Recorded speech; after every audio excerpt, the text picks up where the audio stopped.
જય શ્રી કૃષ્ણ મારા વાલા મિત્રો, આજે હું આવી છું વિસામા વાળી મસાણી મેલડીના મંદિરે। આજે હું તમને એમના દર્શન કરાવું છું।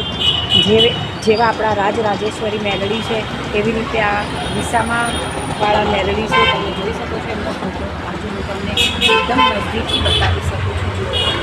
બાજુમાં આપણા ગણપતિ બાપા છે, હનુમાન દાદા છે, આપણા બાળો છે અને આ એમના બાજુમાં જ બીજું મંદિર છે જ્યાં આપણે ચુડેલ માતાનું મંદિર છે, તમે જોઈ શકો છો।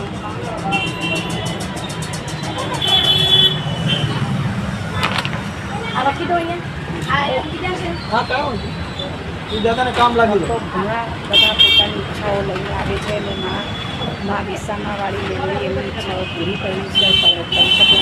આજે તમે જોઈ શકો છો કે આ ભાઈએ નારિયેળ ચડાવ્યા છે કે એમની ઈચ્છા પૂરી થઈ હશે ત્યારે જ ને।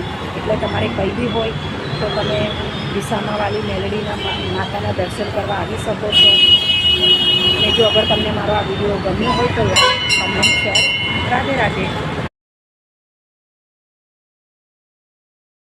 જય શ્રી કૃષ્ણ મારા વાલા મિત્રો, આજે હું આવી છું વિસામા વાળી મસાણી મેલડીના મંદિરે। આજે હું તમને એમના દર્શન કરાવું છું। જેવા આપણા રાજરાજેશ્વરી મેલડી છે એવી રીતે આ વિસામા વાળા મેલડી છે। તમે જોઈ શકો છો એમનો ફોટો। આજે હું તમને એકદમ નજીકથી બતાવી શકું છું। બાજુમાં આપણા ગણપતિ બાપા છે, હનુમાન દાદા છે, આપણા બાળો છે અને આ એમના બાજુમાં જ બીજું મંદિર છે જ્યાં આપણે ચુડેલ માતાનું મંદિર છે, તમે જોઈ શકો છો।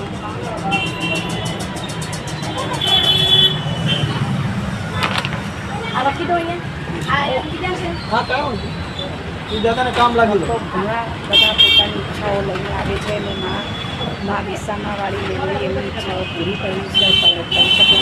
આજે તમે જોઈ શકો છો કે આ ભાઈએ નારિયેળ ચડાવ્યા છે કે એમની ઈચ્છા પૂરી થઈ હશે ત્યારે જ ને। એટલે તમારે કંઈ બી હોય તો તમે વિસામાવાળી મેલડીના માતાના દર્શન કરવા આવી શકો છો। અને જો અગર તમને મારો આ વિડીયો ગમ્યો હોય તો like, comment, share. Radhe Radhe.